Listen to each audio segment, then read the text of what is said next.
It's crazy.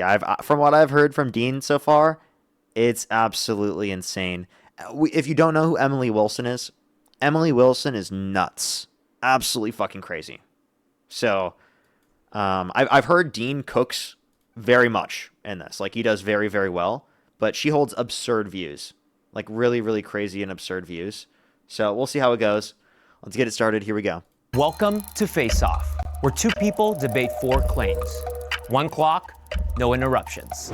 Today, Dean Withers, a liberal political commentator and debater, faces off against Emily Wilson, a conservative media personality. The clock starts now. My first claim is Donald Trump's mass deportation is anti-American. I would say the most American thing would be protecting Americans. I don't see anything un-American about it. People are crying at ICE for doing their jobs. They're intervening with ICE doing their jobs. That's why they're getting shot and killed, rightfully so. I defend ICE doing their jobs. Both of those deaths of whatever their names were could have been... whatever their names were. Right there. Look at that. Whatever their names were. Doesn't even care to know what their names were. Thinks it's justified no matter what. Like, already so diabolical. Avoidable. Probably better off without him, regardless. Better off without them is crazy. Like, actually, taking it to that extent is so nuts, dude. Literally the first thing, dude. That is unbelievable. That is so ridiculous, dude.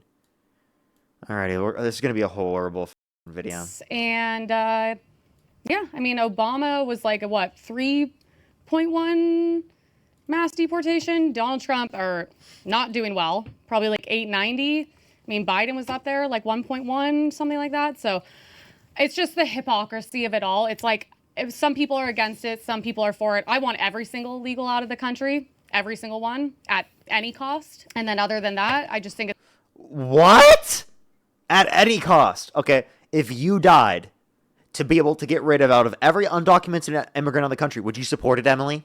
Would you support you dying for every undocumented immigrant to be removed out of the country? What do you mean at any cost? $100 trillion? Any cost? Really? Come on. It's funny that when he does it, it's different. Kids in cages, all this stuff. I mean, they've all been doing it, so I just don't know why they care when Trump does it. Well, there's actually a lot that you said there that I want to touch on, and I'm sure that we will during this topic. And it's funny because you actually brought up one of the main reasons why his mass deportation has been so anti-American within your first breath. You said there's nothing anti-American about protecting citizens, and then you brought up an example of ICE executing a citizen on the streets of this country. Of course, you went on to say that it was completely justified and that we're better off without them. Let's go ahead and focus in on one of the three citizens who has been murdered by ICE, and that will be Alex Preddy. So first, you made a very bold claim. A man lost his life, a mother lost his son, a father lost his son, a hospital lost one of their nurses, and I think the world lost a good man. And your takeaway is we're better off without them, and that the shooting's justified. So Emily, tell me, what is the legal standard that authorizes an LEO and engaging in the use of lethal force ending the life of an American? I don't know. Go ahead and tell me. If you don't know the legal standard that justifies a shooting, then why the hell are you sitting here saying the shooting was justified? The shooting is justified because we see who they are. All the information comes out of it. Oh, he was a loving... Same with the woman that got shot. Oh, he was a loving son. First of all, everyone was worried about him. You see the text coming out. Oh, we were worried about his mental health. He couldn't go to work anymore. He wasn't able to practice as a nurse. This whole thing of every time someone dies, the Democrats act like they're this amazing person. It's just not true. They even had to Photoshop the photo of him to make him seem normal so the public would react to him better. Why are you going to a protest? If people love you and care about you and you're a normal, productive citizen, you are not going to interfere with ICE protests, okay? Especially when they're getting death. By the way, it's not interference. It's literally them recording ICE, okay? So the whole ICE Watch stuff is literally just so that ICE agents have accountability. Because when they're not watched, they have a lack of accountability. And hell, if they weren't watched in these circumstances, they would have been able to get away with lying about Alex Preddy and Renee Good. So it's like, that's literally the circumstance. Because ICE Watch exists, because of the fact that they were caught these things on video, we have evidence that they were doing these things and they were lying about it. So they just hate accountability. death threats up like 5,000%. Okay. Yes, you went in to stir up trouble. You're mentally ill. That's why you can't be at your job or with your friends anymore. Your family doesn't give a shit about you, or else you wouldn't be at an ICE protest because you're not a productive citizen. What? And other than that, when I see it, I'm By like, the way, Alex Pretty wasn't even at an ICE protest. And two, you saying people going to ICE protests mean their family doesn't care about them. I've been to an ICE protest before. The first No Kings protest was technically an ICE protest, especially here in California, because it was literally the advent of the National Guard being there. I went to the National Guard's face and saw them direct on. They wouldn't even respond to you. And that, to say that like my family doesn't care about me because I went to a protest is crazy. What? You think you actually would legitimately say that about me? it's justified. Guess what? If I thought someone was going to harm me or my life, I would choose me over them. So to clarify, your claim is, I have no clue what the legal standard is that justifies an LEO to shoot and kill an American, but I think Alex Preddy was mentally ill, therefore I think it's okay. Right? No, I'm asking you, what is that's not what I do. What's the legal justification of it? Go ahead and please educate me and tell me, but I think it was justified, yes. Well, don't worry, I'm watching the clock. I am going to tell you what that legal standard is eventually, but before I do, I just am trying to determine why you think it's okay a man's life was ended. So I asked you why you think it's justified, then you went on a 3-minute rant about how he's mentally ill and was at that protest when he shouldn't have been there. So to clarify, you think that his death was justified, his murder was justified, his execution was justified because he was mentally ill, he wasn't perfect like the Democrats say, CNN photoshopped his face, and he was at a nice protest, right? I think it was justified because of his actions. That is why. Those are other things on top of it, which led to this point. But yes, in my eyes, it is justified. Perfect. What actions? What actions? When you're going out of your way to go to ICE protests, harass them from doing their job, you're on camera. First of all, if you even look like you have he went with a gun, did he not? Did he not have a loaded gun? Yes, he did have a gun on his holster, but you should know that in accordance with the Second, Fourth, and 14th Amendment, merely being in possession of a firearm does not authorize an LEO to literally shoot and kill you. So once again, I'll ask, what actions did he engage in that justified the shooting? You said he was harassing them. How was he harassing them that justified them literally killing him? Okay, it's on video. You've seen the video and I've seen the video. That's what happened. You're going out of your way at a protest. He's been at many other protests. All these people are at every protest. They're known to harm people. They're harassing people, probably online talking about killing ICE agents. You're gonna go to a protest with a gun and a cop sees it as you're harassing these ICE officers that are getting threatened every day. Dude, So do you see how they're literally like so against the Second Amendment now?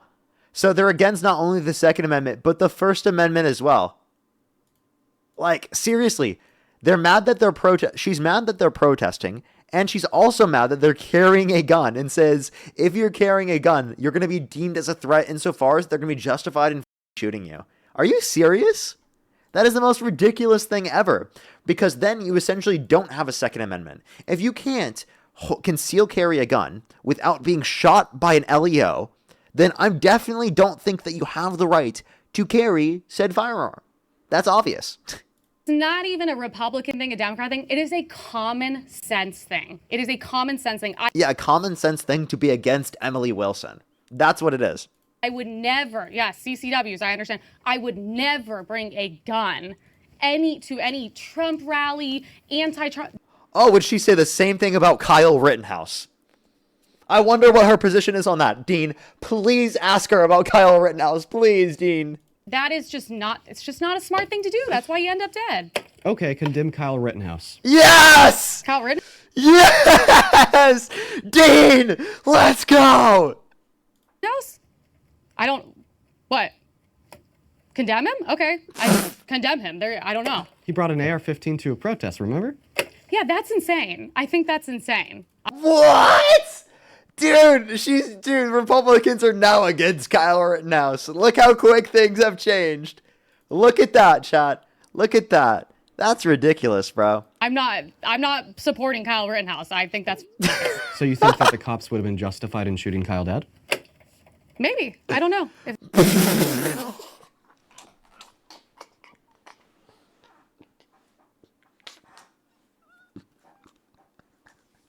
Maybe! No! No way, dude! No way Dean got her to say that! Dude, are you serious, man? That is so funny, man. Maybe? Maybe. No. No. If the actions were different, maybe. I think if you're going to go with an AR-15 and you get shot by a cop, I don't think it's that weird, whether you're Kyle Rittenhouse or whatever his name was. Why just a maybe? I mean, this is your defense for Alex Preddy, so why is it was totally justified if it was Alex Preddy, but it's maybe justified if it was Kyle Rittenhouse? Basically, what I'd say... The fact that he still has a criticism, that's so funny though. Like, seriously, why was her response maybe for Kyle Rittenhouse, but definitely for Alex Preddy? Seriously, Kyle Rittenhouse was like actually aiming at people, like literally. Suggest you say in order to stand by your principle is, and I quote, Kyle Rittenhouse should have been shot and killed. Well, I'm not going to say he should have. I don't know. Maybe. Maybe he was in a better situation, but also he probably wasn't threatening to kill ICE agents and cops. He was probably more supportive on their side. Neither was and Alex also, Preddy. What, did he kill people, right? Okay, so you also just made another suggestion there, that Alex Preddy threatened to shoot and kill a cop. That's not true. What's your evidence for that? No, that's not what I'm saying at all. I'm saying I don't know Kyle Rittenhouse's situation. It was a big story. I don't care. I don't know what happened. Don't think he's a bad kid. I'm glad he's not dead. I don't think he should be out shooting people. I know it was self-defense. If it's self-defense, great. That guy, is he defending himself from the situation he put him in? Like, here's the thing. At the end of the day, that situation Kyle Rittenhouse had the gun out and was like literally open carrying before any threat was posed to him. Okay? Alex Preddy just had the concealed carry. That's it. Literally just concealed carried. Never brandished the firearm, never tried to grab it, did nothing. And she's saying it was justified that he's dead and that the world's a better place now that he's dead. How ridiculous is that? How unbelievably ridiculous is that? That's so absurd. How evil. he's in is 100% avoidable. You can go into all the aspects of it. I don't care that happened to him. I think it was very stupid to be there. There's a reason it doesn't happen to me, because I wouldn't put myself in that situation, and neither would you either. It's a very stupid situation to be in. It's really not that complicated. Avoid dumb situations. Wait, Emily, this doesn't make any sense, because earlier you said the world is literally better without Alex Preddy because he brought a gun to a protest. Now you're saying that you don't think that Kyle Rittenhouse is a quote-unquote bad kid, regardless of the fact that he brought a gun to a protest. So what it seems like is that bringing a gun to a protest is not the relevant factor here that leads you to the conclusion that Alex Preddy was terrible and we're better off without him, and Kyle Rittenhouse is not a bad kid, but rather political affiliation. And this is another point why I think that Dean's doing a really good job. He has a really good temperament here. I like it. I think it's really solid.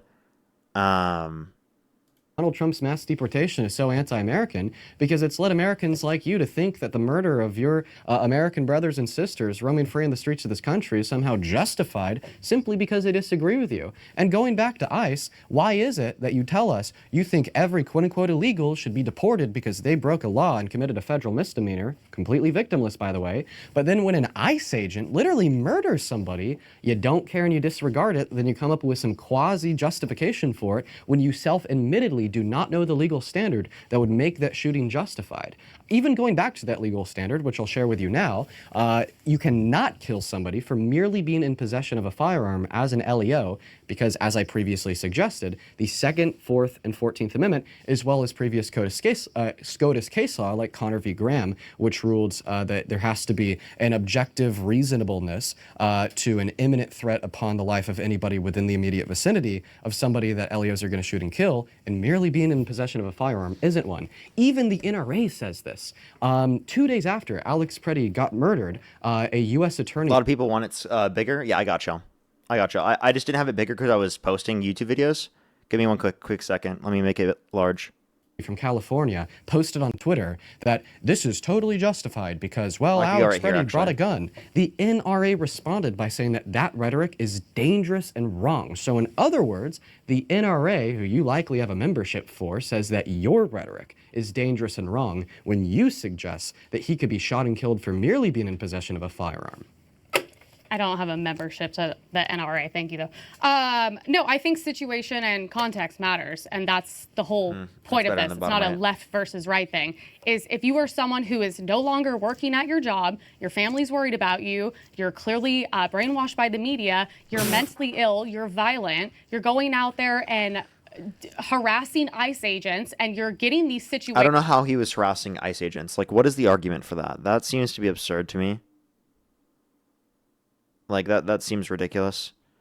Damn, I still have to post videos for today. I gotta do that. Situations to be much worse than they For already TikTok. are, and you also have a gun with you, and you are at the point where you are like physically wrestling with ICE agents and you get shot. That is 100% an avoidable situation. You put yourself there, and I guess, yeah, some people will be like, it's sad, it shouldn't have happened. Okay, well, it did, so there's nothing we can do about it. But yeah, I think it's justified. I'm sorry. I mean, the first 90% of what you said was baseless conjecture and reasonless rambling, okay? You just threw buzzwords out there. Mentally ill, his family didn't like him, quit his job. None of those things amount to an imminent threat upon the life of an LEO to justify them to shoot and kill you. Now, the reason why I only said 90 instead of 100 was the last thing that you said is he was wrestling with cops. Well, when I watched the video, what I saw was him positioning himself in between an officer and a woman. When that officer began to push that woman, he caught her. And then the officer maced him, put him to the ground. Next thing, he was being pistol whipped in the head by one while being dogpiled by 7. But at no point did I see a singular action in which would amount to justification for an officer-involved shooting,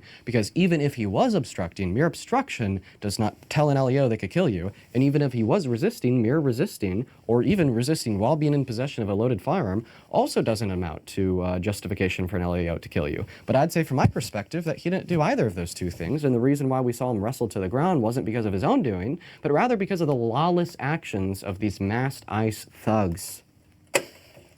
Thugs. The people literally here to protect us from illegal aliens raping and killing children are the thugs. Same people are like, oh, ICE agents are white supremacist Nazis, and then they're like gay Mexicans literally asking liberals if they can please go do their job because there is a child rapist.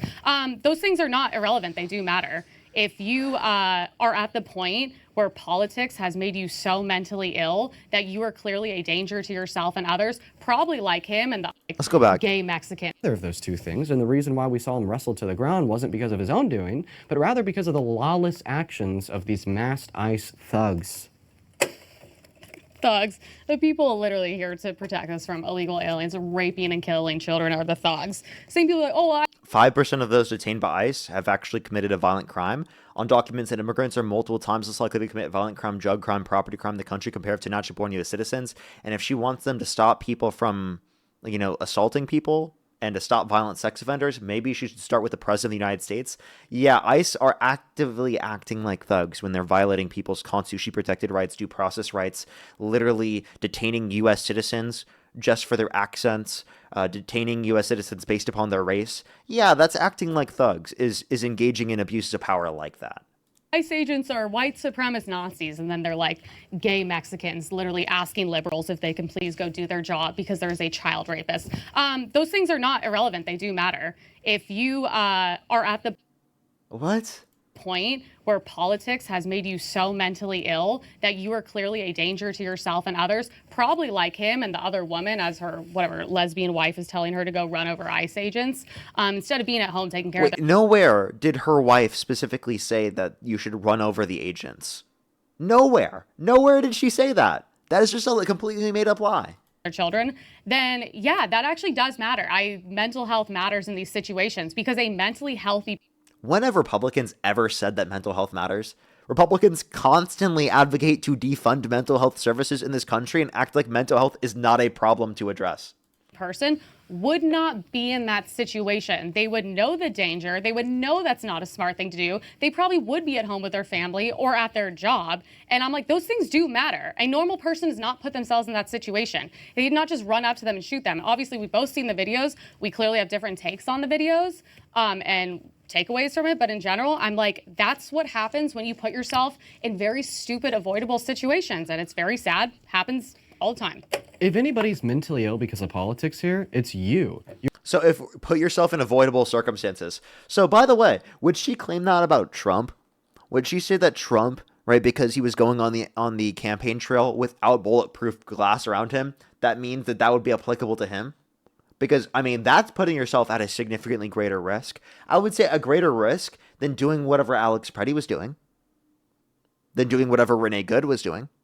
Right, the risk in that scenario, right, you would expect to be lower, right, than President of the United States could get possibly assassinated by someone. So if you're saying you put yourself in these circumstances that therefore justifies that you were dead, that's absurd, because then that same justification could be used against Charlie Kirk, because he specifically was going to do something that clearly was a risk to his life. That's not an argument to say that like he wasn't murdered. Like no conservative would say that. You're telling us that a man who lost his life was not a victim of murder, the officer was justified and we're better off without him, not on the basis of any legitimate claim in conjunction to the legality of the situation. You admitted to not knowing what justifies an LEO to shoot and kill somebody, but because of baseless conjecture. Like, Emily, we're doing it again. You're just sitting here telling me, oh, he could have avoided the situation. Oh, liberal. Oh, ICE protests. Oh, like, none of that matters. Like, you have to be able to demonstrate an objectively reasonable threat that Alex Preddy was engaging in to make those officers legitimately fear that if they didn't shoot him, he would have killed them first, okay? Saying that he could have avoided the situation by staying home, it does not amount to an objectively reasonable threat upon the lives of the LEOs. That's just more victim-blaming rhetoric, like the other rhetoric we hear from a lot of people on the right, like telling a woman maybe she shouldn't have gone to that bar because at that bar, she was date raped by a man. Once again, going back to that whole mentally ill because of politics thing, quite ironic that you're the one making that point. If it was a Republican in the same position, I would have said the same thing. Like the same thing at January 6th. No one gave a shit that Ashley Babbitt got shot. They were probably happy she got shot the way liberals love to celebrate the deaths of all Republicans. It was the same exact Yeah, I would ask her directly, how does she feel about Ashley Babbitt being shot? Like, did she think it was wrong? thing. No one gave a shit when they shot her, an unarmed woman. But Democrats were perfect. She was armed. She did have a knife on her. Now, it wasn't brandished, but she was armed. And then also, like, I disagree. I actually might be one of those liberals that actually disagrees. And I think Dean disagrees with me here because, I mean, it was determined in a court that it was a justified shooting. I don't think she brandished anything, so I don't think it was justified, actually.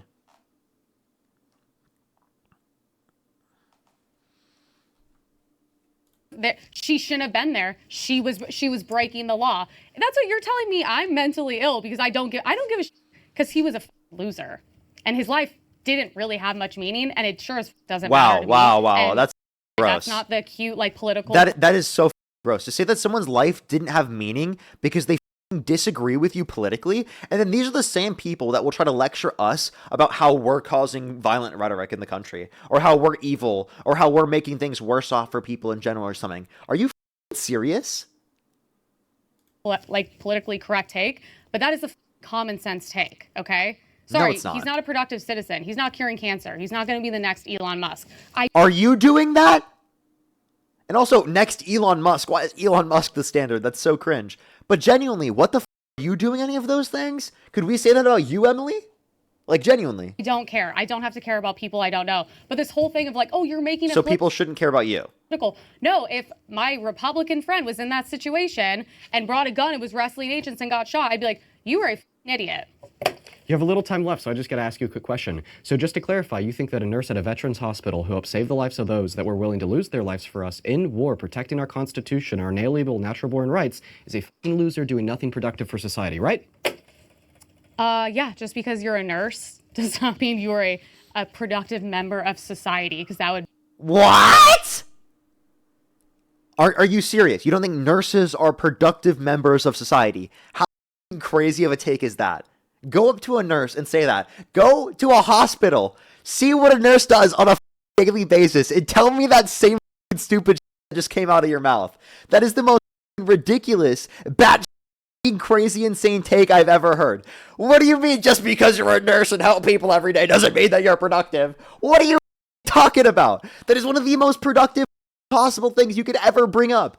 That is the most insanely ridiculous thing to say. Have you ever been to the hospital before? Are you serious? Mean that I trust the... Okay. Yeah, couldn't have said it better myself. I think that you just took the mask off, and unfortunately I can't tell you why because the red light just went off. This is like rage bait. I kind of forgot how crazy your beliefs are, Emily.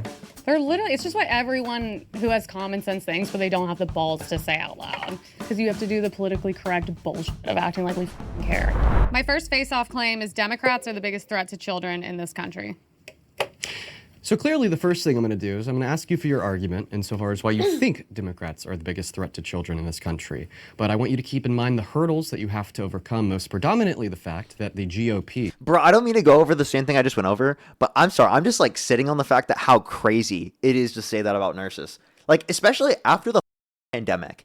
Like, genuinely, I can't imagine saying that after a literal global pandemic, after what all the nurses and medical professionals went through is unfathomable. It's genuinely unfathomable. And to say that people are literally not productive who are nurses is so ridiculous. Like, genuinely, there is a way better argument for saying that a nurse is way more productive than anything she's doing. There is genuinely no possible way in my mind that anything that she's doing that could come anywhere near the level of productivity that a typical nurse provides. Nothing. Nothing that she could possibly say that she does. I don't believe there's anything that she does in her life that could be even comparable. So for her to say that is so absurd, and also means, under her own perspective, that she's not productive. So I'm going to go back to what Dean's starting real quick. Democrats are the biggest threat to children in this country.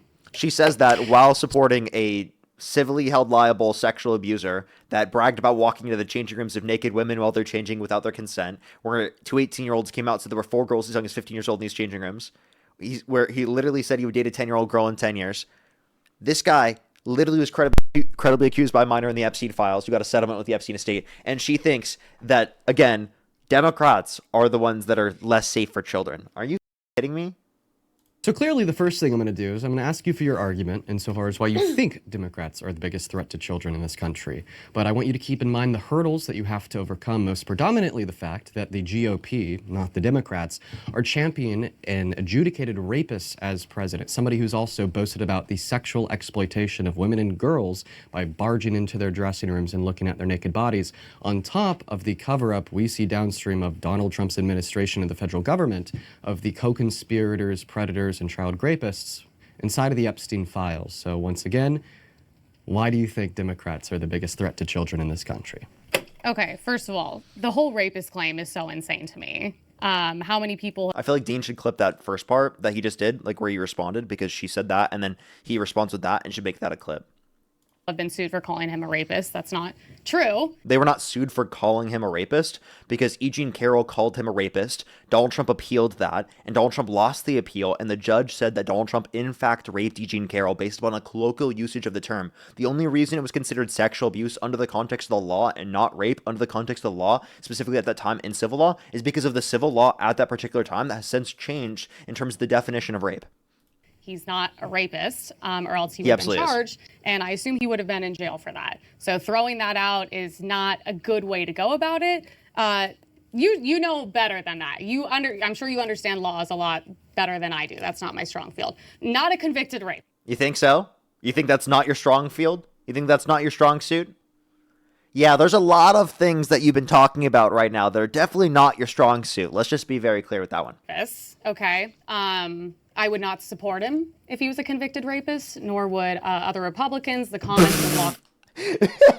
Not Dean looking at the screen. He's like, are you serious? Room boy talk. I don't care. I don't care what people are saying behind closed doors. I think that's a very normal way to speak for a man. Okay, so my issues would be the border, okay, when we're talking about protecting children. A wide open border is not how I would protect children whatsoever.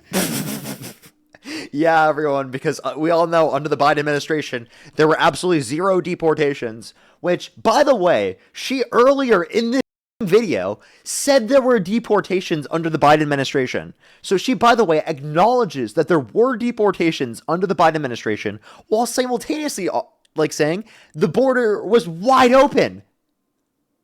Are you serious? Are you serious? Okay, 450,000 missing children under the Biden's open borders. That's a lot. We can agree that's a lot. That's unbelievable numbers. Trump, so far, his administration has located 145,000 of those missing children. Why were those children missing? How did they go missing? Why was no one looking for them? I think that's a big deal. I don't like blaming necessarily administrations. I'm just glad the kids are back. I'm sure we can agree with that, right? We're continuing to look for them. So obviously with the open border, you have child trafficking, you have organ harvesting, okay? That's what's happening at these borders. Kids are going with, addresses on their wrists, and they're going to be pretty much sold and raped for the rest of their lives until they inevitably probably kill themselves from being that traumatized. So I would say closing the border, which Trump has done pretty well, is the #1 way to protect kids, okay? We have to keep those bad people out, we have to keep the kids in, we have to find the kids. And that is the hub of child trafficking. It's hard for Democrats to debate this. I'm like, well, you have abortion, which is killing a lot of kids every year. Not exactly a strong, Republicans are not really the pro We don't consider them kids. What are you talking about? And also, like, what about the kids that are assaulted that have restricted access to abortion because of Donald Trump overturning Roe versus Wade and leaving it to the states and their draconian laws? Abortion party. You have transgenderism, which is ruining children, and they're also dying. What? Trans people's existence is not ruining children. What? From it and killing themselves at record numbers. Democrats. Because of people like you. Because of society not accepting people who are trans. So why would you advocate for a society in which that happens to a greater extent by perpetuating the exact norms that lead to things like that happening? Are not defending children. 2025, the House passed the Preventing Violence Act, Women by Illegal Aliens Act. So this is pretty much just crimes against children, sex offense, blah, blah, blah. Every single no came from Democrats. I just don't understand. I want to understand, why would you vote no for that? It's protecting children. It's just... It's probably because either it's already existing under the law, laws are already on the books going after these things, and these are just virtue signals from Republicans, or there's something tied to the bill specifically that they disagree with. So go to the Democrats, ask them, why did you disagree with this bill? Why didn't you vote for this bill? And they'll literally tell you. This shouldn't even be a left versus right thing, which drives me nuts. What shouldn't be a left or versus right thing is that if someone's held civilly liable of sexually abusing a woman or convicted of criminally of sexually abusing someone, it should be illegal for them to run for president of the United States. Every American should be able to stand on that, but she doesn't say that. She's not willing to say that for children, by the way. The reason Democrats voted no against that bill is because there's already pre-existing law on the book to allow our government to deport somebody on the basis of an accusation or more so a conviction of a violent sex crime. So clearly the reason why Democrats voted no is not to give flowers to Nancy Mace that she doesn't deserve, alongside the fact that it's incredibly hypocritical for, as I started this debate with suggesting, to say that you care about violent sex crimes when you made a violent sex criminal president. Okay, I mean, what would your opinion be on the Lake and Riley Act, which was obviously very talked about? If I was president, I'd veto it. I think that it's terrible for women and girls abroad because it allows for the deportation of an undocumented immigrant on the basis of an accusation of a violent crime, which then means they'll be deported with no guilty verdict to another country where they will be able to roam free and recommit. At the bare minimum, we should be finding them guilty first, so they'll either land in a jail cell in another country or get thrown in prison here. Okay, that's good. Yeah. But I'm like, okay, so then are you going through a trial first and keeping them in the country until we know that they're guilty? Or are we just allowing them to go and then we're assuming they're guilty? Like, how does that work? Because I know Democrats are... What do you mean, how does that work? Like, the current court process. Why are you acting like you don't understand how the court process works, Emily? What are you talking about? Of course they would get due process. What? Like, gotta go by the book. No one's above the law. So, like, how would that work? What would you prefer? What is wrong? Dean, explain to me how the judicial process works. Explain to me right now how the court process would work for them like every other typical American. With it, that would make the bill better, I guess. I mean, I just told you what's wrong with the Lake and Riley Act is that it deports people on the basis of an accusation or allows for the deportation of somebody on the basis of an accusation of a violent sex crime. Then they roam free in another country where they could recommit. That's the problem. What we should be doing is we should be keeping them in jail here, in custody here, finding them guilty here, and then deporting them to a jail cell abroad, or like I already said, putting them in a jail cell here. Okay, so obviously you would support them going back to where they came from and serving their jail time where they came from, not here in America. The only thing that I care about is a reliable criminal justice system where I know they won't be able to roam free on the streets of any country in the face of planet Earth. If their home country has one of those, send them back and put them in a jail cell there. What if the home country doesn't have that? Do we keep them here? Yes. So we keep them here even though they're violent? We keep them in jail? We keep them away from children? Or do we just let them roam free? We would probably put somebody found guilty of a violent sex crime in jail.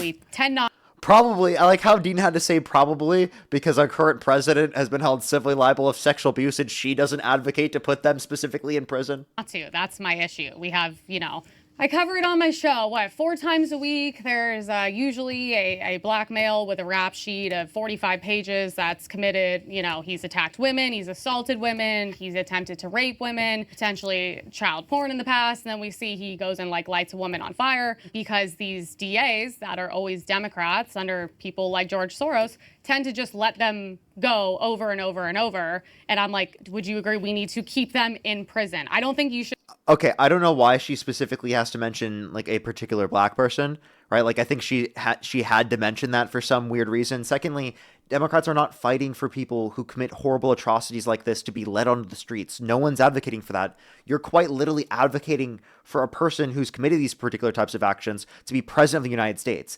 This to me just sounds like racism. Should have 45 strikes. I just don't think that works. That quote-unquote black male that's been found guilty of rape that's roaming free in the streets is actually a billionaire white man named Donald Trump serving as our president. 2 years ago, a civil court held him liable for the rape of E. Jean Carroll, and you still voted for him. You're a hypocrite. Okay. The E. Jean Carroll, first, okay, so he's guilty, so he's a rapist. Why is he not in jail? Because I'll help you with knowledge here about the criminal justice system inside of America. Civil courts determine financial responsibility, not criminal responsibility. So when he was found guilty, he wasn't put in a jail cell. He was only forced to pay $87 million. And before you ask, the reason why he couldn't or wasn't found guilty inside of a criminal court of law is because of the statute of limitations on the crime had expired, meaning even if E. Jean Carroll had a video of it happening to her, she was not able to pursue criminal charges. Therefore, a claim of liability in a civil court of law was the best option she had available. $87 million for saying something happened to you with relatively no proof as one of the most attacked men on the planet. I mean, This is where you ask, name a single piece of evidence in the case that you dispute. Because I promise you, Emily Wilson has no clue. Emily Wilson does not know the answer to that question. That's what question you need to ask. Dean, please, please. All the other times I've asked you to do it, you've done it in this conversation. Please do it. Please do it, Dean. that is probably, I would say, I'm sure you're, protect women, care about women, feminism. I would say she's the epitome of what makes these cases complete jokes and why people don't believe women about a lot of things they say, including rape, sexual assault. She's a crazy woman who lives in the, first of all, $87 million is unbelievable. That's actually unbelievable for something that you literally can't prove. And I'm just like, so it happened that long ago. You happen to be a crazy liberal feminist. You live in the woods. You do all this crazy art, whatever bullshit she's doing. And then all of a sudden when someone's president and has power and every three-letter agency and all these people attempted assassinations. Name one piece of evidence in the case that you dispute. All of a sudden now Come on. you're traumatized from something that happened that long ago. Trump was born into money, successful, has been around beautiful women his whole life. Come on, Dean. Why? There's no world where I believe he would even touch that woman, nevertheless rape her. Well, I mean, there's a lot that you said there. So first and foremost, you said, wow, she was able to sue him and find him guilty of rape with no proof. I don't believe that you've done research into the case. What is one piece of evidence that the jury used to hold Donald Trump liable for raping her? Okay, so she's in the fitting room at the store.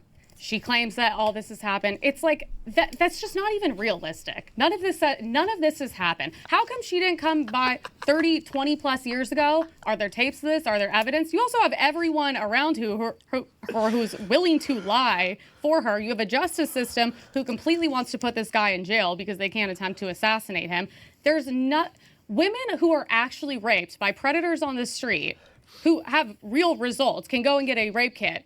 They don't get $87 million. Let's pause real quick. She still hasn't answered. She still doesn't know. She doesn't know a single piece of evidence in the case, yet she's saying that this is an example of literally how people don't believe women at mass. You mean this is an example of rape culture? That's actually, she unironically was making a point, but didn't even realize why that point was true. Because it is an example as to why people won't believe women. It's an example to show that people won't believe women who have literally proved their abuser accountable in a civil court with the unanimous decision of all 9 people in a jury, even when they've done that.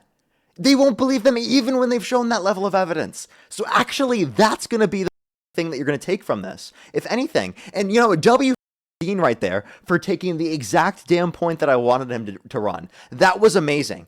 W's for Dean in the comment section right now. I think he's probably going to re-ask the question, get her to try to do it again. And she's just going to literally show how she can't answer the question again. Watch it. It's just one of those things, regardless if it was Biden or Trump, you look at it, of course she's a liar. There's no reason she deserved $1 for that. There is not substantial proof. Does she have a rape kit? Is there semen in her? Is there any of this? No, she just sued Donald Trump. And he had to pay her money. And it's like, no one's getting raped and getting $87 million. Okay, so maybe the most charitable position that you could take from her is that she says, oh, there wasn't a rape kit. Therefore, there wasn't sufficient evidence. Now, you're still not mentioning a piece of evidence in the case that you dispute. Okay? Even if you're saying it doesn't meet this standard of evidence that you expect, which is an absurd, ridiculous standard of evidence, that specifically if someone doesn't have a kit, that means that they weren't assaulted. But by the way, I hope, Dean, you could also bring up the point about the dress, the DNA on the dress where Donald Trump didn't give up his DNA. I doubt she'll find it convincing because she just she has TDS, Trump devotion syndrome, will support Trump no matter what. It's crazy. When you step back and you take Trump out of it, if it was anyone else, you'd be like, that's nuts. But because it's Trump, no one can just look through it with like logical glasses on. It's just like, oh yeah, he's a rapist. Yeah, you just wasted a minute of your time because I asked you what's one piece of evidence that the jury used to find him guilty, and you sure talked a lot, but you didn't name a piece of evidence, so I'll help you. There was a lot of evidence that the jury used in order to hold Donald Trump guilty for the rape of E. Jean Carroll.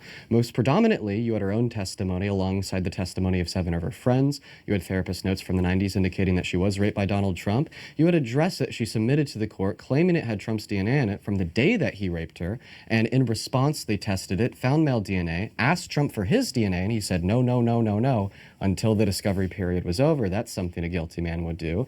Then on top of that, you had the inconsistencies and lies within his own testimony. To start with those, he first claimed that he never met E. Jean Carroll. She responded to the court by submitting a picture of the two together. That's a lie. He also claimed that he never do that to her because she isn't his type, but then under deposition actually confused a picture of his ex-wife, Marla Maples, to be E. Jean Carroll. So how crazy does she sound now? Honestly, that just kind of sounds like victim blaming. And on top of that, I'd say the silver bullet is his character priors. 2005 Access Hollywood tapes, what did he say? He said that he could just grab any woman by their female member. He doesn't even need to ask first. That's exactly what the jury found him guilty for doing. Grabbing E. Jean Carroll by her female member without asking first, then inserting his fingers inside. And what about another silver bullet here? In 2005, he also sat down with Howard Stern and straight up told Howard Stern that he had sexually exploited naked women and naked girls by barging into their dressing rooms at Miss Teen USA and Miss USA, and then would look at their naked bodies.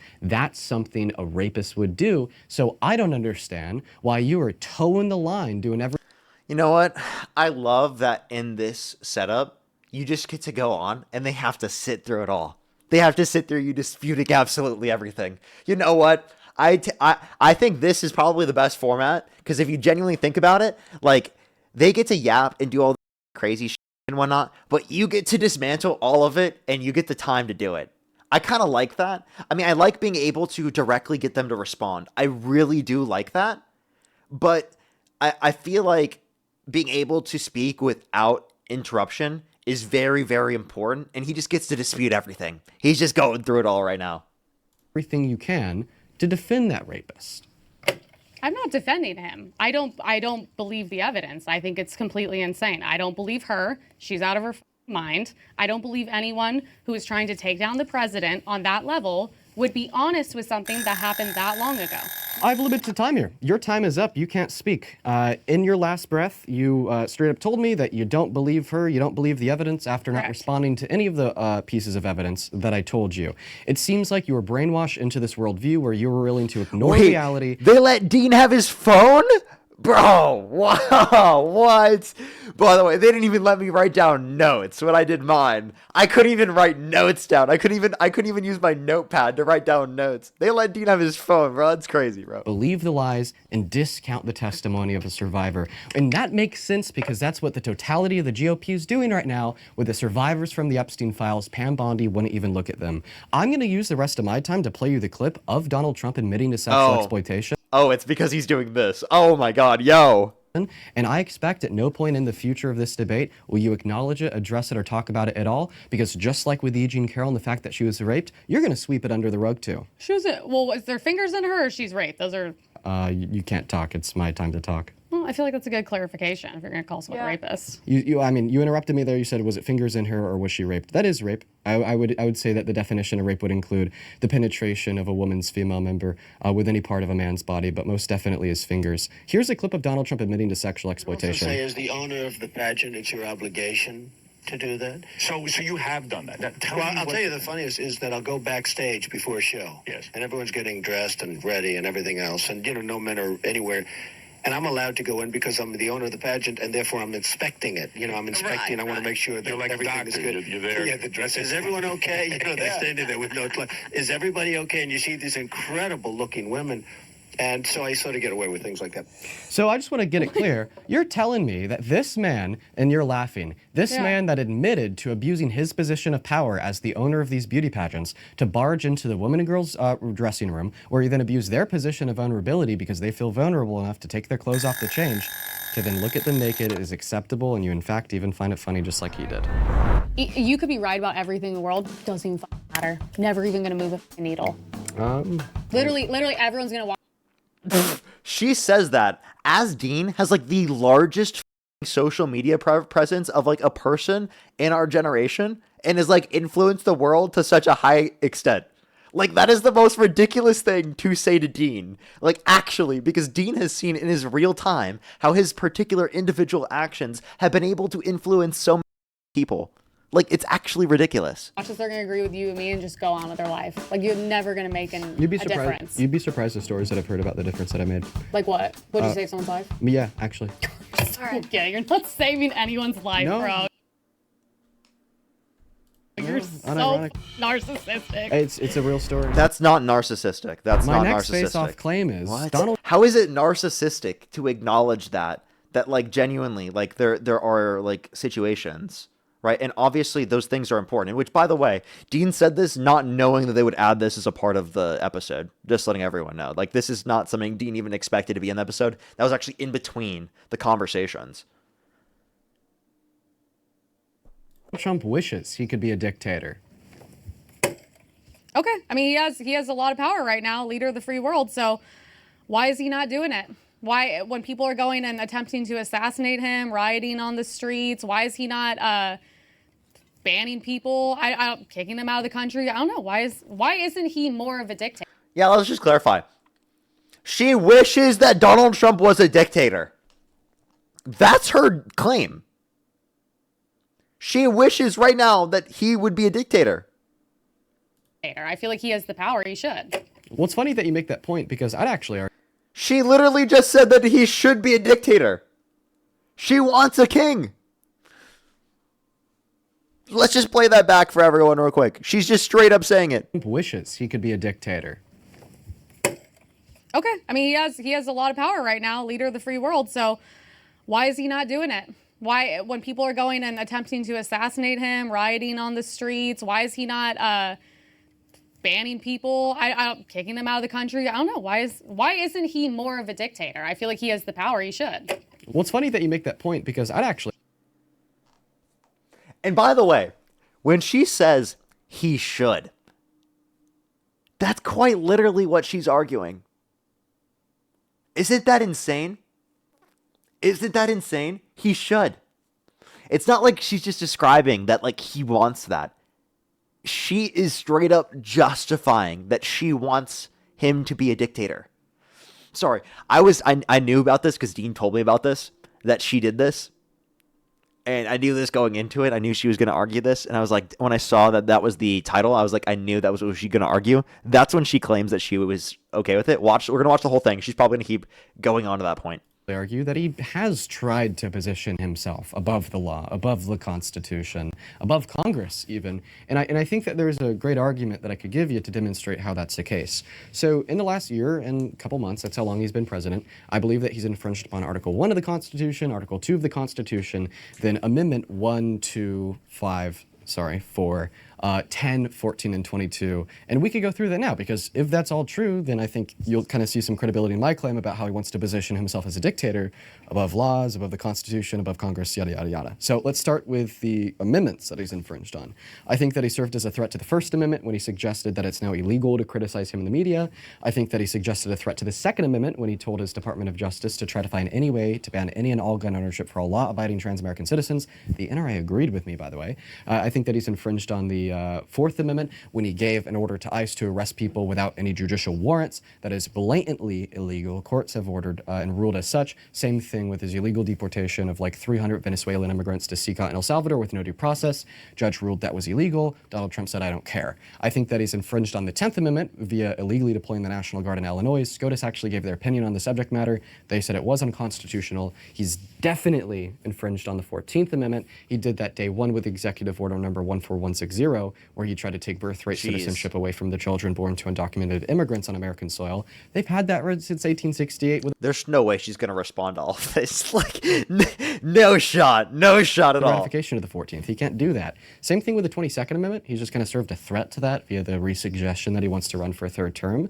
Then we look at Article 1 of the Constitution. He's infringed on Article 1 and 2. He's infringed on the Articles of the Constitution via the suggestion that if Congress doesn't pass voter ID laws, he'll just do it on its own. He can't assume the power of Congress. That's illegal. Then same thing with like nationalizing the midterm elections. That's also illegal. The Constitution gives that ability to the states.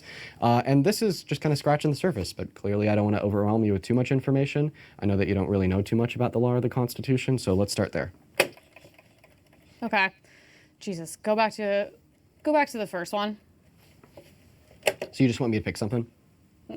Okay, I'll just Do just first three, just go so I can like remember what you're even saying. Yeah, for sure. I'll just pick an example because that was a lot. A really good example of him infringing on the Constitution, positioning himself above it, and kind of telling me that he wants to be an authoritarian would be his infringement on the 14th Amendment, where he tried to take birthright citizenship away from the children born to undocumented immigrants on American soil, even though the 14th Amendment gives them that right. Okay, and I just don't agree with that. I don't agree. First of all, them getting citizenship, I don't think that it should be like that. I see there's way too much going on.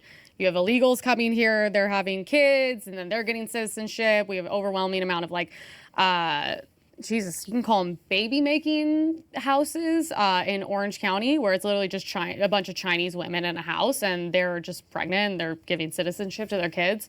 So I don't know. I don't think that should be legal. I don't think we should be giving that to them. Ask her for a source.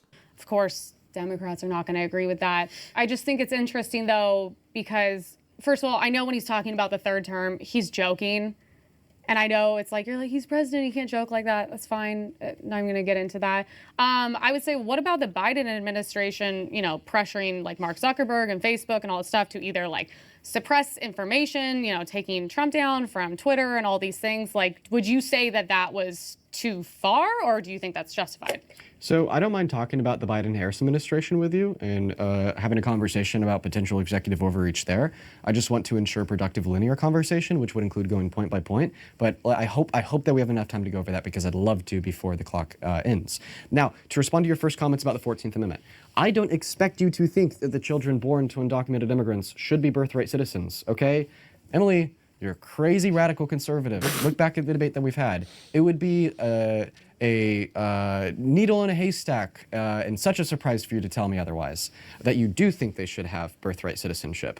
And I hear this from every conservative ever. When I make this point about him infringing on the 14th Amendment, the first response is always, well, I don't think the children born to them should have birthright citizenship. But that's not what matters here. What matters here is, regardless of what you think, Donald Trump positioned himself above the Constitution. Regardless of what you think about the 14th Amendment, Donald Trump attempted to terminate it as it stands with an executive order. Regardless of what you think, that is dictatorial. That is authoritarian. Checks and balances matter. The Constitution matters. Congress matters. The Supreme Court matters. No one person should have the ability to completely change the laws as they've existed since 1868 with one signature on one piece of paper. And that's what I want you to respond to. No, that's fair. If you want to go, I'm giving an opinion. I don't think they should have citizenship, and I think that he should go about it legally. If he doesn't like it, I think he should legally go about it and, attempt to put forth in front of the American people to change it. But I don't think he should just go and do whatever he wants, because when every administration does usually whatever they want. They do a lot of things that I think are overreach and illegal, and they should all be held to the same standard. It's not, I'm sure Trump overreaches, Biden overreach, but they've all overreached. So it's just like, I agree. So he shouldn't be a dictator. He should go about it the legal way. I think we should have some order in the country for once. Okay, so it actually seems like you might agree with my claim that he wants to be a dictator. Now, no? Well, I mean, what else could he do? There's no document above the Constitution. What else could he do to prove to you that he wants to be a dictator? Be a if you dictator. agree that he doesn't care about the Constitution, if you agree he doesn't care about the checks and balances, if you agree he doesn't care about the Supreme Court of Congress, like what else could he possibly do to convince you that he wants to be a dictator? By being a dictator. Look at people you consider dictators around. Does she know that there's a difference between wanting something and being something? So we're talking about whether or not he wants to be one.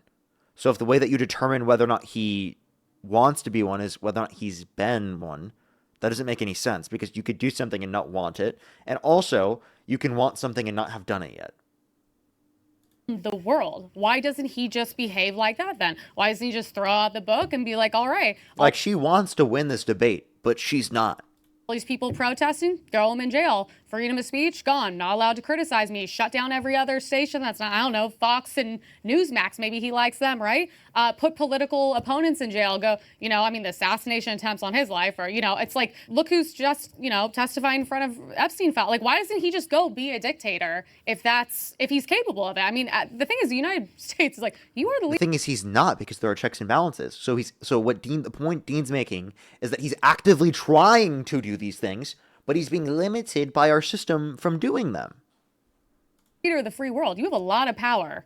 You have a lot of power over other countries as well. So it's like, so just go. So why isn't he doing it then? Because I feel like with the, amount of attempts to ruin his life, his career, going after his family, his safety, assassination attempts, I feel like he's handled it pretty well.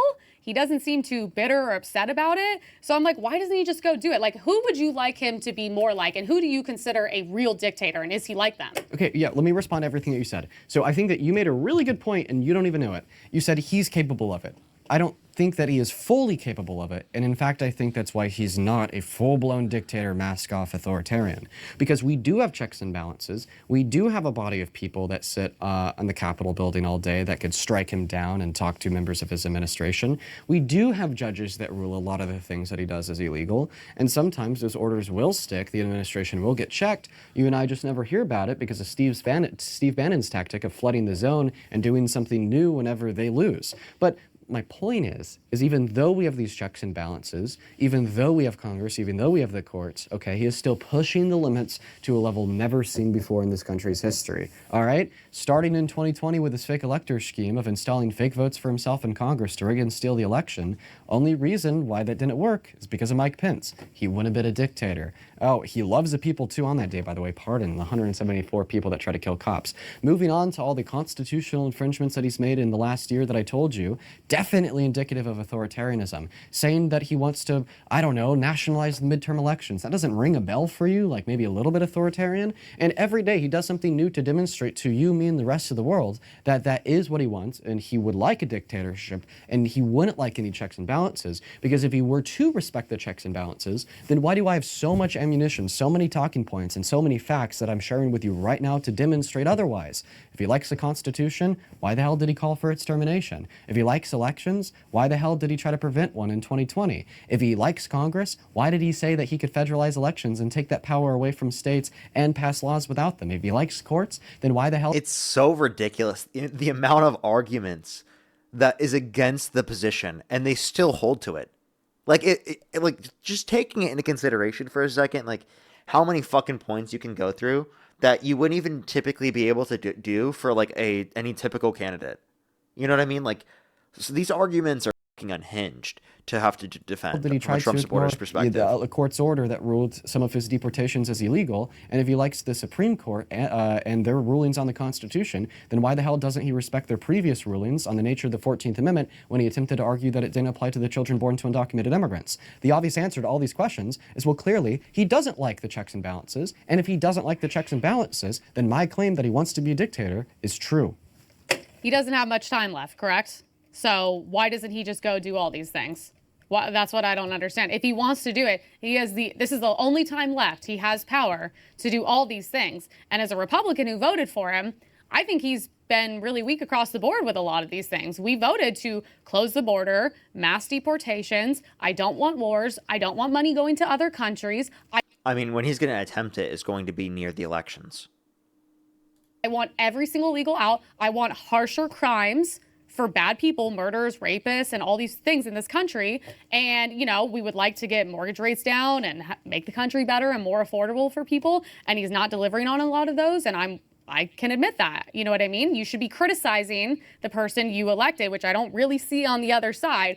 You know, I mean, you have Harry and all these people. Biden's just perfect. He's healthy. He's done everything right. But I'm like, the thing is, you got to be able to call it out when other people do it as well. Like I said, we have checks and balances. He needs to go by the law, or else we kind of just throw everything out, and then I don't know what we are anymore as a country. But at the same time, I want that standard held to the previous administration's gone. I don't think we should go back to the past all the time. But I also want that whoever wins next, because I don't know who it's going to be, to be honest, I want them held to that as well. So I want people like you speaking out when they're doing things like, I think it's crazy to remove him off social media, to pressure Facebook, to force people. I mean, you know, all of our accounts were deleted, doctors were taken off. So it's like, I just want that same energy consistently, no matter who's in charge. And you should be smart enough to see through the bullshit on that. And you should agree with that. Okay, I think that you're clearly drowning in this debate. I think I've effectively demonstrated that my claim that Donald Trump wants to be a dictator is true. And now you're just merely asking me to give that same energy to the other administration. So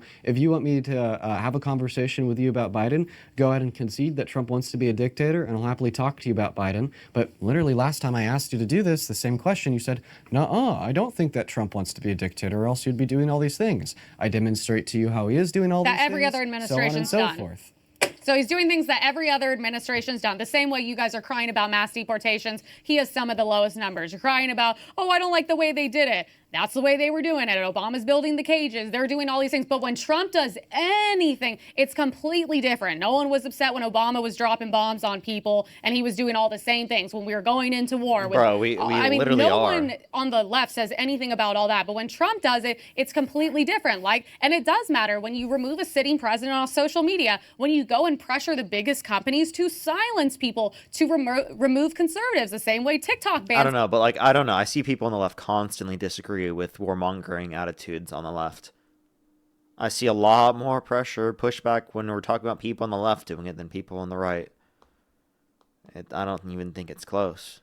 This all every week. Those things do matter because free speech to me is actually the most important thing. So when you're censoring that and you're making it seem like the only ideas in America are the mainstream ones. I'm sorry, but Dean literally gave you examples of Trump specifically violating free speech in the First Amendment. So I don't know what she's talking about. On the left, which are insane ideas, then yeah, that is a big deal. It does matter. And it should be applied to every administration, not just Trump. Everything I know, Trump bad. I go through this every day. Okay, I'll respond to all of that now. So one of the suggestions that you made was about the Biden-Harris administration telling Mark Zuckerberg that they need to kick Donald Trump off. First and foremost, they didn't say that if you don't do this, we're going to shut you down and there's going to be criminal across the board. One moment, and there's going to be criminal punishments. That never happens. They made a suggestion to Facebook saying, "Hey, guess what? COVID misinformation is bad. It'll kill people. You should do this." And then they did. There was no consequences.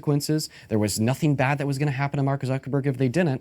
Unlike Brendan Carr and the FCC under Donald Trump saying, "Hey, ABC and Disney, guess what? You got to kick Jimmy Kimmel off, and if you don't, we might revoke your license." So it's funny because, like I said, in your misrepresentation of what the Biden-Harris administration did in their conversation with Facebook, you gave me yet another reason to describe why Trump wants to be a dictator.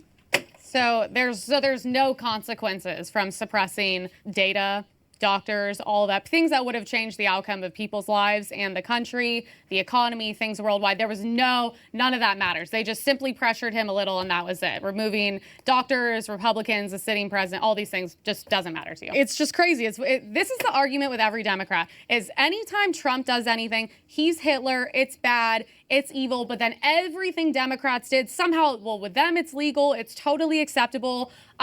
Silencing half the country is totally okay. I mean, Republicans even today having to deal with death threats against us, social media platforms still being biased against us and not even to say that that misinformation didn't matter. That's the one misinformation that actually affected people's lives and is going to for the next, however many years until everyone's dead. That's why Pfizer's hiding the files for 90 years from us of all the outcome of these vaccines and all the data. So it's like to say that doesn't matter. That's actually one of the only things that does matter because it affects people's health. And without your health, Trump doesn't really matter. Neither does Biden or any of these people.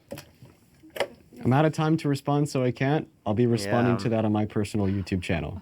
Of course. On my personal My YouTube last channel. face-off claim is Republicans are more trusted than Bro, Democrats bro to is fix the so economy funny for that. Bro is so funny. Not the plug to his YouTube. help working families. Okay. Okay, well, to start, you're actually going to find this shocking. Same thing with a lot of the viewers at home. You're actually technically right. For those that don't know, we both exchanged prompts the day before filming, so I knew what to expect here. I did some research on it. There's been a couple of polls done in the last couple months where actually, yeah, Americans do suggest that they have more trust in Republicans than Democrats for the economy. The Washington Post did one, I think, and that's what it showed. What my counterclaim would be here is that they shouldn't, because the Republicans are completely destroying the economy. The Trump administration has been terrible.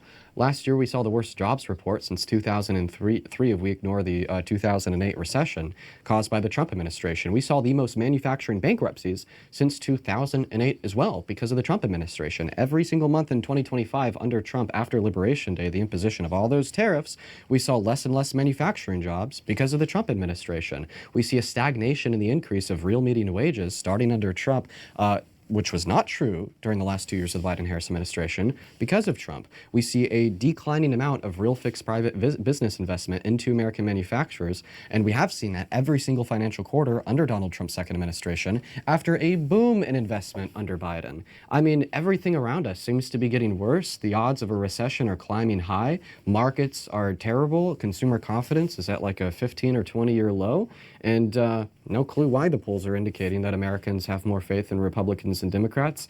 I'd have to chop it up to propaganda or misinformation, because clearly the facts say that Trump is failing us and the GOP could do significantly better than they are. Yeah, I looked last night, and pretty much no matter what the outlet was, Fox, CNN, ChatGPT. That was a really good way for Dean to respond, because now she probably has no clue what to argue. Because she probably only got ready to argue it just whether or not that claim was true, and not whether or not people should. Grok, it literally doesn't matter. They said across the board, U.S. citizens trust Republicans with the economy more. I think when you're pushing the fact that you want to put Americans first, America first agenda, you want to bring jobs back to America, I think that when you say that, it sounds great. And that's probably why they're like, yeah, we want that guy. I wanted no new wars. I wanted to be in no wars. That's obviously very costly. We're not necessarily getting that right now, which I am not a fan of. I criticize the administration every day. I know tariffs can be very tough. They can have positive outcomes later on as well. I say if you want to help Americans and the economy and all that, I'd be like, okay, well, we need to get out of war. We need to actually get jobs here. I would say getting rid of mass deportations could be good. And I think the biggest thing would be the fact that there's so much fraud. I think if we investigate the fraud, Republican and Democrat, like what's going on in Minnesota and the Somalian fraud, and there's so much fraud, especially here in California. It's probably the worst state. I think if we investigate that, we could actually get that money back to Americans, but I don't think that's a left versus right thing. I think that's just a government thing. Okay, yeah. I mean, at no point in that last statement did you respond to my damnation of the economy under the Trump administration, so it kind of sounds like you agree that Americans shouldn't trust the Republican Party to effectively navigate and manage the economy because the Trump administration is failing it. Now, if you disagree with me, if you don't think the Trump administration is failing the economy, then please respond to the macroeconomic data points that I shared to demonstrate otherwise.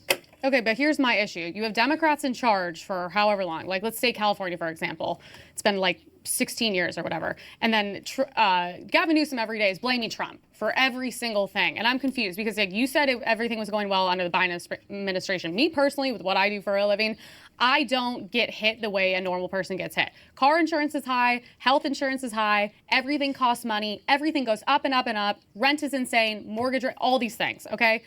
I see all that, I'm living and I'm part of it, but I'm not necessarily affected by the way other people would. And, so my life isn't increasingly better under Trump. Besides, I would say free speech for me is the biggest thing. So I'm like, okay, you are kind of putting it out there that Republicans get in charge and just everything goes up. Everything goes to shit. And it was so much better under Biden. But I'm like, I don't think me or the average American really feels that way. And if the data is there and it's true and it's factual, then that's great. I can't argue with that as long as it's a trusting, non-biased source, which doesn't really exist. But this whole thing of everything is so bad, I don't think it's that bad. I think we just need to focus on America and stop sending money to every other country and helping all these people. And I know like I said, war is one of the most expensive things, and we don't want to be a part of that. But I wouldn't say like everything was amazing under Biden and so cheap, and then now all of a sudden everything's really expensive. Please tell me this was after the war already started. I don't think a normal American is experiencing that. Okay, well, we can definitely demonstrate a shift in economic trends. During the last 2 years of the Biden-Harris administration, every financial quarter, we saw more and more investment into American manufacturing. We saw booming GDP growth. We saw 2 historical low levels of unemployment, 50-year record lows. Not to mention that we saw a significant downtrend in inflation on top of pretty awesome strides and increases in real median wages, alongside about 1 billion other things. As I already told you, last year, 2025, worst jobs report since '03, ignoring recessions, most manufacturing bankruptcies since '08. That's terrible. Stagnation in real median wage growth.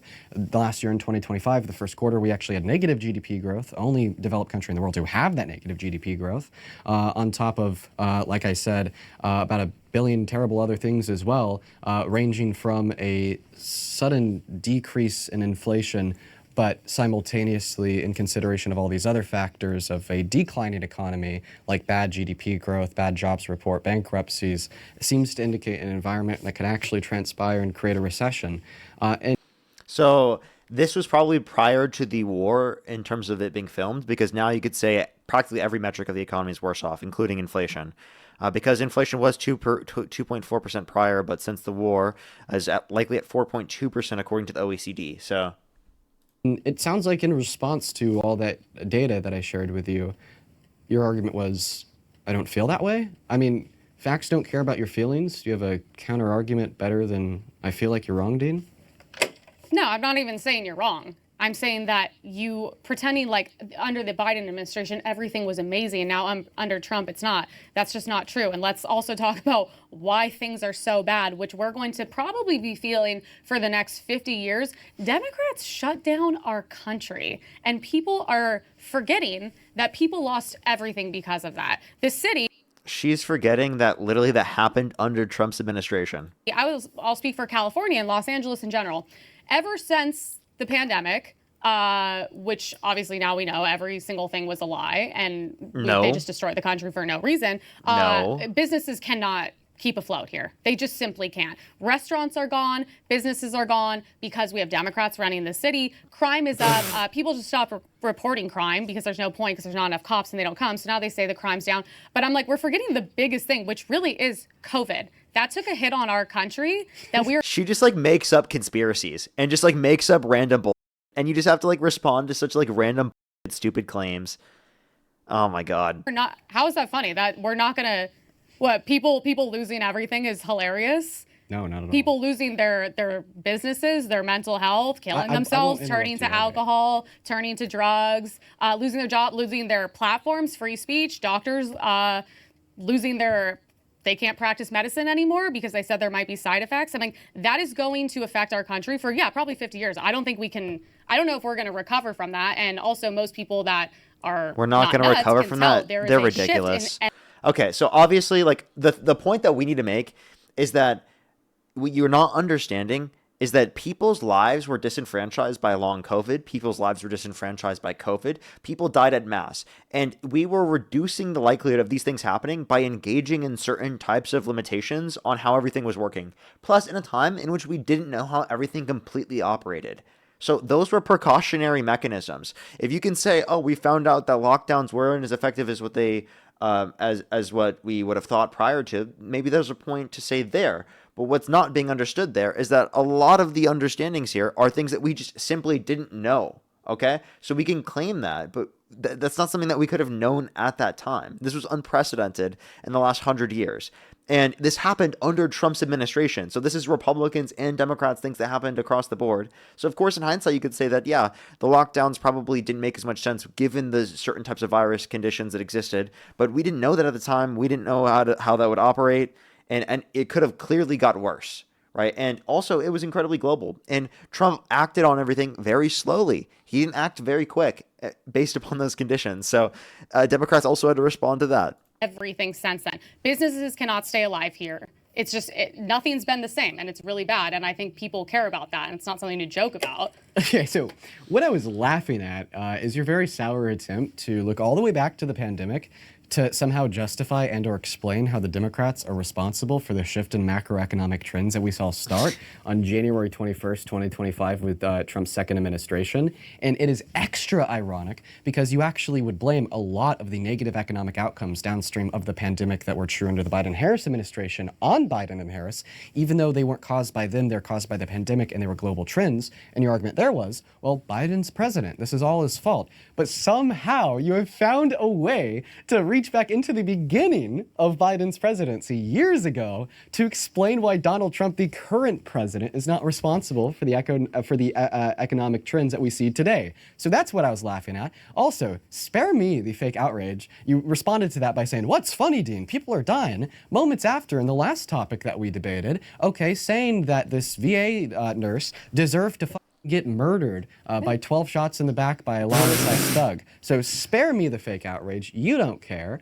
But what I would like to add on here is that I think this is an emotionally driven position. You can't tell me that the economic trends we saw years ago because of the pandemic that were straightened out by the Biden-Harris administration. After the pandemic, under the Biden-Harris administration, we saw two 50-year record low levels of unemployment. After the pandemic, we saw a rebound in investment. After the pandemic, we saw a rebound in GDP growth. After the pandemic, we saw a rebound in many markets, and the one lingering thing that is still affecting many Americans is the price of houses and the prices of goods. But keep in mind, a lot of the data points that I shared weren't really too concerned by prices. It's just emotional. There's no basis to your position, and I only think the reason why you're attempting to reach all the way back into the pandemic to justify that I'm wrong and it's all the Democrats' faults is because you don't know the data like I do. It doesn't seem like you know a lot of things. Your only position in this debate is to spark fake outrage, tell me I'm crazy and liberals suck, when in all reality, I don't think you've opened up a textbook on economics for 5 years. Okay, so fake outrage. Definitely a lot longer than 5 years. It's never. It's literally never. In the world. So that's just emotional. That never happened. We're going to have no effects from that, right? Well, what I'm calling fake outrage is when you attempted to crucify me for laughing at you. Keep in mind, I'm not laughing at the pandemic. I'm not laughing at those that lost their lives because of the pandemic. I'm not laughing at those that were addicted to drugs because of the pandemic. I'm laughing at you attempting to reach back to the pandemic to create justification out of thin air insofar as why Democrats are responsible for the Trump administration's faults today. And that's something we should all laugh at just because of how truly ridiculous it is. That's not fake outrage. That's why I got into this. My life was affected by it. I lost my job. Everyone in my family, my friends, we all lost our jobs. We also... Because you didn't get vaccinated? No way. And we're being forced to put vaccines in our body. Which everyone that has it will have either effects now or later, lifelong effects. No, you won't. You have no sources to indicate that. You have no evidence for that. I've been vaccinated. Nothing's happened to me yet. I'm still waiting. When is it going to happen? When is the side effect going to come about? You said sometime later in life. How do you know that? How do you know that? So that's affecting... Wait, I have an idea of what the source is, chat. I have an idea of what the source is. Ridiculous. Absolutely insane. A lot of people in the country, I'm sure a lot of people got the vaccine, right? And so that's not fake outrage. That actually changed me and every single person's life I know. And we are feeling the effects from that. And we're going to continue to feel because you decided not to get a vaccine that was scientifically proven to be effective. The effects from that. We have not bounced back. And that's not me blaming Democrats and Republicans. I don't agree with the fact that Trump pushed the vaccine. I think that was literally insane to do. So it's like, that's not fake outrage. That's like all of our lives were affected. The city has gone to shit since then. And I know because I live here and I see it. Restaurants can't stay alive. Rents are too high. The crime's out of control. The homeless is out of control. And 90% of this stemmed from the pandemic and the people who were in charge who handled it terribly. And people lost everything. Name a single Republican policy addressing any of those issues. Because of it. And yeah, I think the country losing everything is a lot more important than one person. Yeah, I do care more. Okay, so first, the direct response to your argument to shut it down because it's terrible. Once again, we saw under the Biden-Harris administration during the last 2 years economic trends that look like this. Look at my finger. It's going up. That's positive. Come January 1st, 2021, 2025, we saw economic trends that look like this. See, the finger's going down. It's negative. You cannot just simply basically posit that the pandemic that happened all the way back here is somehow responsible for the downtrend all the way up here. How can you explain the uptrends that came right before it? You can't. Now, the indirect response that I'd like to give to the theme of what I hear from you now is that I heard a lot of me. I was hurt, therefore I care. And I think that perfectly explains, okay, the self-obsessiveness of many Trump supporters with the apathetic attitude directed towards everybody else. Well, it wasn't you who got killed by that ICE agent, so you don't care. It wasn't you who Donald Trump posted on Truth Social about when he was advocating for the execution of 7 Democrats in Congress, so you don't care. It wasn't you when Donald Trump stopped paying out food stamp benefits to 16 million children during the last 12 days of the government shutdown, and then refused to abide by a court order to pay them out, therefore you don't care. It wasn't you when Donald Trump cut 10 million low-income Americans off of Medicaid under the big beautiful bill, when we already have 51,000 low-income Americans die every year via lack of access to health care, so you don't care. I mean, I could go on all day, and I think that my point here is clear. Legitimately, Emily, this is the 3rd time we've sat down together, yet this is the first time I've heard you care about people getting hurt, and it's funny because it started with the word me. I care that the country goes to shit. And I care Dude, that was just such an own. That was such an own. Holy shit. Dean said that and dropped the mic, bro. That was such a mic drop moment. Holy shit. people were forced to put poison into their body that's going to inevitably probably kill them and people around them. Yeah, but I don't understand. So you have it all. You have all the data on your side. Democrats are crushing it. So why do the people not just continue to vote for them? I don't understand. If all of that is in front of everybody and it's black and white, they're the best for the economy, even though the fraud we see under Democrats is the craziest thing I've ever seen in my life. Give me any argument to say it's proportionally more likely under Democrats. Because if you want to look at overall fraud rates, Florida definitely has multiple times higher fraud rates than like Minnesota and California. Going all the way up to Kamala Harris and Tim Walz. Kamala. I mean, it makes sense why they brought all the Somalians here, so obviously they can run fraud through them all, because there's no other point in bringing these people here. But I'm like, California, the most fraudulent state.